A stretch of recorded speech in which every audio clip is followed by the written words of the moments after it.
Hello, welcome back to the Think About It channel. Today we're doing an episode of the Fincke-ing Corner with our dear friend Chad Meadows. I'm a celebrity. He is a celebrity. He's the most viral person on this channel at this point. Yep. He is the author of Fluoride Stories, a lovely short story collection you can get now on Amazon or wherever they sell quality books. If they don't sell quality books, you can't find it there. Yeah. Chad, today I have a question for you. It is, what is a big turnoff for you when you're reading a book? Oh yeah, that's one's easy for me, and maybe I'll make a bunch of people mad on the other end of the screen here, but I hate when I'm reading a book, because I'm reading one right now, when it is like just unnecessarily wordy and like fancy with words, like, oh, instead of saying the simplest word that can convey what I'm trying to convey, I'm going to find the most obscure word that no one would ever use in a conversation, just so I could let you know that I've got my writing chops, or I have a good thesaurus, or I have a good chat GPT on my phone that will help me find the best word for, the word tree, that bugs me, and that usually turns me off really quick. I won't mention the name of the book because, I don't want to slog someone, and I'm enjoying the book overall, but I had to really sit down and say, all right, do I want to deal with this kind of, show-offery? I'm gonna make a word, show-offery. That feels a little hypocritical now that you're making up your own fancy words. That is true. Yeah. I know. I did that on purpose. I don't like this. I don't like it. In fact, my wife was reading a book, and every book I've read by this author is the same way. And she always gets lots of good press, and these are the greatest books of the year, and blah, blah, blah. And I found like every one of them, I have to either say, nope, I'm not dealing with this, or say, okay, I'll deal with it, but I'm not going to be happy.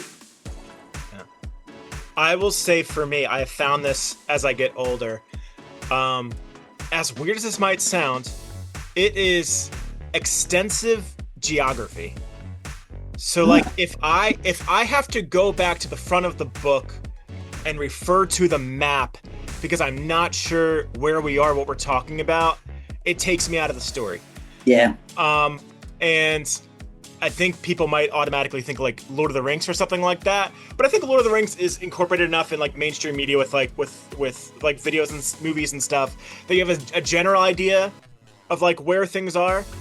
I have a specific example. So I checked out this book from the library. It's called The City of Lost Fortunes by Bryan, and it is a really cool story that it's set in New Orleans. And it's like one of those stories that like tie the line between like our reality and like the supernatural. So the main character is in the story is sort of like living his life, but he's also working for these gods that are based in New Orleans. It was good. I really enjoyed it. So I grabbed the sequel. The sequel was so New Orleans dense for me. Because I could be like, she turned her motorcycle left onto whatever street, and then right down to whatever street to get to whatever building and whatever building. And I was like, if I lived in New Orleans, that might be different. But like now I feel like in my mind, I have to go back because there was a map in the front of the book. I feel like I have to go back to the front of the book to give myself context as to where we are. And it took me out of the story. I didn't finish the book. It just took me out of the story too much to have to navigate all the the geography. Right. Well, yeah, and if there's geometry in a book, I'm out. For real. I hear that too. Of any sort. But yeah, I'm the same way. Like, again, I'm going to probably catch heat from the other viewers. I'm probably going to turn it off and be like, thumbs down. Let's dox this guy. Let's burn his books. Right. Burn his book. Please do. Burn my book. I would love for that to happen. Yeah, like Lord of the Rings, I'm a thumbs down. Those are boring. They are boring. Hot take. I'd rather watch the movie, and those are boring. But I'd much rather watch the movie. But if there's too much geography and I don't know where I am, I'm out. Mm-hmm. I don't need to know specifically what ocean I'm in. Just tell me I'm in an ocean and I'm good. I'm sort of the same way. They all look the same when you're in the ocean, right? Like when you're actually that far out in a boat in the ocean, it's water. I don't need to know anything else about that I'm out in the water. I want to get in the water and stay up to date on what we're doing on this channel. Do you like that one? I like that one. You can subscribe to the Think About It channel. Stay in touch with this segment, the Fincke-ing Corner. You can find Chad the Man Meadows, Mad Cheetos, on the social medias as well. We'll plug him in the bottom. And if you're looking at something hot and old to read, because it's pretty old now, you can pick up Fluoride.